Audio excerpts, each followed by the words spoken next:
Irmãos, eu desejo compartilhar com a igreja uma palavra, até o tempo que foi me dado. Para isso, eu quero ler aqui um versículo na palavra do Senhor, que se encontra na carta anônima aos Hebreus, capítulo 2, versículo de número 10. Tá? Eu gostaria de compartilhar com os irmãos uma palavra, algumas razões, porque Cristo tornou-se homem. Tá? E aqui está a primeira razão, Hebreus 2 e 10, que diz assim: porque convinha que aquele, para quem são todas as coisas, e mediante quem tudo existe, trazendo muitos filhos à glória, consagrasse pelas aflições o príncipe da salvação deles. Amém? Então, irmãos, a primeira razão porque Cristo tornou-se homem nesse versículo é porque a sua humanidade permitiu-lhe conduzir muitos filhos à glória. Na Bíblia Sagrada, irmãos, Jesus ele é chamado de último Adão, mas também como autor da salvação. A expressão príncipe, da salvação, na versão atualizada, a NVI, significa autor. E a palavra autor, literalmente, significa pioneiro. Quem é o pioneiro? O que é o pioneiro? O pioneiro é aquele que abre o caminho para que outros seguissem. E Jesus, irmãos, certamente, todos nós sabemos que foi Ele que nos abriu o caminho. Nós só estamos aqui nesta noite porque Cristo abriu o caminho para nós. João 14,6, Jesus disse: eu sou o caminho, a verdade e a vida, ninguém vem ao Pai senão por mim. Jesus, ele é o começo do caminho, a continuação do caminho e o término do caminho. Se você olhar Atos 19:23, diz o texto que naquele tempo houve um não pequeno alvoroço por causa do caminho. E a palavra caminho ali nesse texto está em letra maiúscula, se refere a Jesus. Hebreus 10, irmãos, 19 e 20, 2. Hebreus 10, 19 e 20, um texto bem conhecido da igreja. Diz ali o texto que o Senhor Jesus, ele abriu novo e vivo caminho, aleluia, através do seu sacrifício, através da sua carne. Então nós podemos entender perfeitamente que Cristo, ele estava na glória, abriu mão da sua glória e se tornou homem. Glória a Deus. E ele recuperou a sua glória quando ele ressuscitou e subiu aos céus. Se você olhar o Salmo 24, versículo 7, diz ao texto: levantai, ó porta das vossas cabeças, levantai, ó entradas eternas, e entrará o Rei da Glória. Versículo 8: quem é este Rei da Glória? O Senhor forte, poderoso, aleluia, poderoso na guerra. Então Jesus, ele recuperou a sua glória quando ele foi assunto ao céu. E agora Jesus, ele, o que ele faz? Ele compartilha essa glória com todos aqueles que creem no seu nome, todos aqueles que creem para serem salvos. No João capítulo 17, versículo 22, Jesus disse: eu dei-lhes a glória, como a mim me deste, para que sejam um, como nós também somos um. Então, nesse exato momento, Jesus, ele está conduzindo muitos filhos à glória, aleluia. Porque se Jesus não tivesse vindo à terra, se tornado homem, nós não teríamos parte em sua glória. Mas a sua encarnação, a sua crucificação e a sua ressurreição nos proporcionou, aleluia, cada um de nós estamos fazendo parte da glória de Deus. E até porque também, irmãos, é uma verdade que precisamos entender. A igreja, tanto na sua coletividade como na sua individualidade, ela está aqui na terra para refletir a glória do Senhor.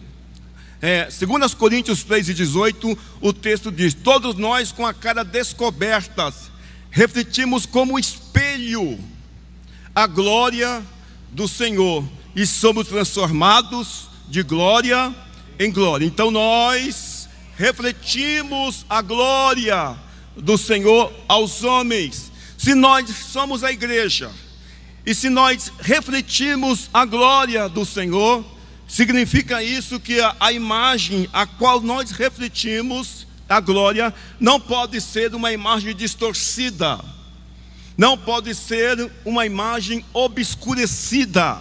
Nós somos chamados, aleluia, para refletirmos a glória do Senhor. Olha que coisa interessante, quando você olha para o seu rosto, você consegue tocar no seu rosto, você consegue sentir o seu rosto, mas você não consegue olhar diretamente para ele.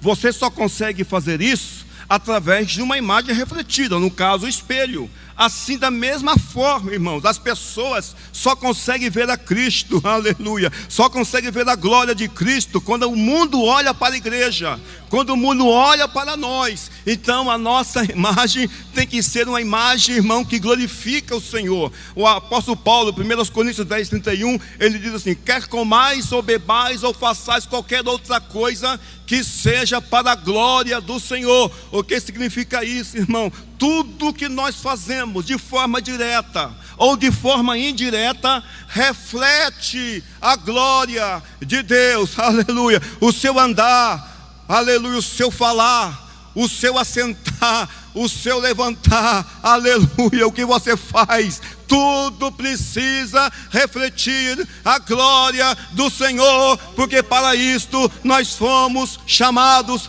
por Ele. Oh glória, bendito seja o nome do Senhor, aquele que vive e reina para todo sempre. E quando nós olhamos, irmão, para esse mesmo versículo, na versão NVI, diz o texto assim, olha: para levar muitos filhos à glória, convinha que Deus, por causa de quem, por meio de quem tudo existe, tornasse perfeito, perfeitamente o sofrimento, tá? Tornasse perfeito mediante o sofrimento, o autor da salvação deles. Esse versículo, irmão, essa palavra perfeito ou aperfeiçoar, significa completar, efetivar, tornar apropriado. Cristo não poderia ter se tornado o Salvador e sumo sacerdote se não houvesse se tornado homem, se não tivesse sofrido, se não tivesse morrido. Mas graças a Deus, irmão, Jesus padeceu morte de cruz para nos conduzir à glória. A igreja pode glorificar o nome do Senhor, aleluia. Tanto é que Lucas 24, versículo 26, diz o texto: porventura, aleluia, não convinha que Cristo padecesse estas coisas e entrasse na sua glória. Jesus está na sua glória e nós estamos aqui refletindo a glória dele, aleluia, compartilhando a glória dele, salvando almas para ele, porque nós somos a igreja do Senhor. Bendito seja o nome de Jesus, aquele que vive e reina para todo sempre. A segunda razão, irmãos, porque Cristo tornou-se homem, foi porque a sua humanidade permitiu-lhe desarmar Satanás e nos livrar da morte. Glória a Deus. Para isso, irmão, quero ler Hebreus capítulo 2, versículo 14 ao 16, que diz assim: e visto como os filhos participam da carne e do sangue, também ele participou das mesmas coisas, para que pela morte aniquilasse o que tinha o império da morte, isto é, o diabo, e livrasse todos os que, com medo da morte, estavam por toda a vida sujeitos à servidão. Porque na verdade ele não tomou os anjos, mas tomou a descendência de Abraão. Então Jesus, irmãos, ele destruiu o poder da morte com a sua própria morte. Em outras palavras, a morte morreu na morte.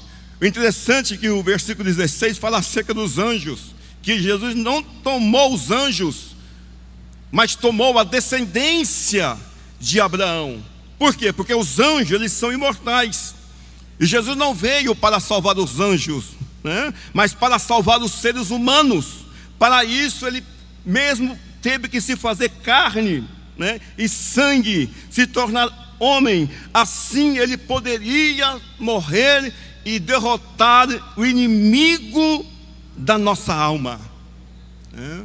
Lá em 1 João 3,8 diz que por isso, a parte B do versículo, por isso se manifestou o Filho de Deus para desfazer as obras do diabo. E aqui no texto diz que ele aniquilou as obras do diabo. Essa expressão aniquilar significa tornar inoperante, sem efeito. O certo é que Satanás ele não está destruído, mas sim desarmado. A igreja, irmão, ela é vitoriosa, bendito seja o nome de Jesus. Aleluia, aleluia. E que nós temos que entender que a autoridade final sobre a morte não está nas mãos dele, está nas mãos do nosso Deus. Tanto é que Apocalipse 1:18, a parte final do versículo, diz o texto que com ele está a chave da morte e do inferno, né? O nosso inimigo só pode fazer aquilo que Deus lhe permite. Mas interessante que, sendo uma vez que ele é autor do pecado e autor da morte, né? Por quê? Porque ele levou o homem a pecar, e através do pecado a morte entrou. Então, em certo sentido, ele exerce poder sobre o pecado, ele exerce o poder sobre a morte. E a Bíblia diz, Romanos 6:23, que o salário do pecado é a morte. Mas, irmão, nós que cremos em Cristo fomos libertos da autoridade do inimigo de nossas almas e do medo terrível da morte. Bendito seja o nome de Jesus, porque nós estamos em Cristo Jesus. O apóstolo Paulo diz lá, 1 Coríntios 15:55, né? Onde está a morte, o teu aguilhão? Onde está o inferno, a tua vitória? O aguilhão da morte é o pecado, e a força do pecado é a lei. Mas graças a Deus que nos faz triunfar em Cristo Jesus, nós vencemos a morte. Aleluia, aleluia, aleluia. O que eu acho interessante, irmãos, é que Jesus, ele não assumiu uma natureza dos anjos para salvar os anjos caídos. Não. Jesus, ele desceu um pouco mais ainda. Olha que coisa interessante. Ele desceu um pouco mais, ele se humilhou. Filipenses 2:7 diz o texto, mas ele aniquilou-se a si mesmo, tomando a forma de servo, fazendo-se semelhante aos homens, e achado na forma de homem, humilhou-se até a morte, e morte de cruz. Então nós só estamos aqui porque Cristo deu a sua vida. Ele humilhou-se a si mesmo, mas nos deu vida. E se você tem vida nesta noite, glorifica o nome do Senhor, glorifica o nome de Jesus, aquele que vive e reina para todo sempre. Aleluia, aleluia. Porque a morte, não tem mais poder sobre nós, porque nós estamos em Cristo Jesus. A terceira razão, porque Cristo tornou-se homem, está em Hebreus, capítulo 2, irmão, versículo 17 e o versículo número 18, 2, 17 e 18, que diz: pelo que convinha que em tudo fosse semelhante aos irmãos, para ser misericordioso e fiel sumo sacerdote naquilo que é Deus, que é de Deus, para expiar os pecados do povo. Versículo 18, porque naquilo que ele mesmo, sendo tentado, padeceu, pôde socorrer aos que são tentados. Então a humanidade de Jesus permitiu-lhe ser um sumo sacerdote solidário com o seu povo. Irmão, Jesus te conhece, Jesus sabe quem é você, conhece as tuas fraquezas, a tua fragilidade, conhece tudo aquilo que você passa, os seus anseios, a sua ansiedade, porque Ele é sumo sacerdote, aleluia, aquele que se compadece de mim e que se compadece de você. E o que me chama a atenção, ainda vou querendo falar um pouquinho acerca dos anjos. Os anjos, irmãos, eles são puros, nunca sofreram, né? Então, sendo assim, os anjos não podem se identificar conosco, com as nossas fraquezas, com as nossas necessidades. Mas Jesus pode. Por que ele pode? Porque ele experimentou as mesmas fragilidades que nós experimentamos no dia a dia, por causa da nossa natureza humana. Vejam que Jesus, ele foi um bebê inteiramente dependente dos outros, né? Uma criança em crescimento, um adolescente amadurecendo. Ele sentiu fome, ele sentiu cansaço, aleluia. Ele foi alvo de mentiras, ele sofreu desprezo. Tanto é que em Isaías 53, versículo 3, diz que ele era desprezado e o mais indigno entre os homens. Sentiu cansaço, fome, sede, soube o que é desprezado, rejeitado, alvo de mentira, alvo de acusações. Experimentou todo tipo de sofrimento que nós experimentamos. Mas isso foi parte do treinamento para o seu ministério celestial como sumo sacerdote. Aleluia. Jesus jamais foi vencido por tentação alguma. E no versículo 18 diz que o texto que ele pode socorrer aos que são tentados.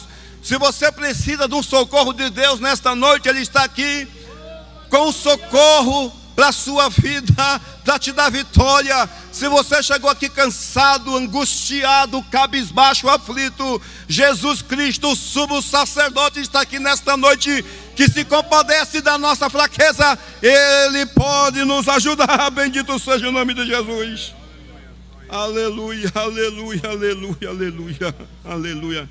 E o termo socorrer significa literalmente acudir uma criança que chora, ajudar quando vocês estiverem em uma necessidade. Então, nesta noite, igreja, Jesus tem vitória para a sua vida. Apesar das lágrimas, da dor, do sofrimento, nós estamos aqui por um tempo. Daqui a pouco tudo vai passar. E lá nós estaremos mais uma vez com o Senhor no céu de glória. Lá nós vamos permanecer para sempre com Ele. E o texto diz que quando nós estivermos lá, Ele enxugará dos nossos olhos todas as nossas lágrimas. Aleluia.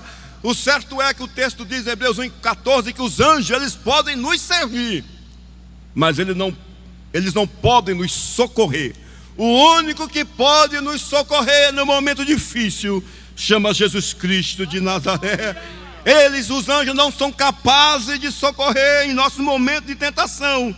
Somente Jesus pode fazer isso, porque Cristo, ele exerce o ministério sacerdotal, e como sumo sacerdote, ele pode dar graça de modo a nos guardar do pecado quando somos tentados. Se pecarmos, lá em 1 João 2,1, que nós diz o texto, nós temos um advogado junto ao Pai, e ele intercede por nós, nos ajuda, nos livra e nos dá vitória, e bendito seja o nome do Senhor. Assim eu agradeço a oportunidade em nome de Jesus, amém.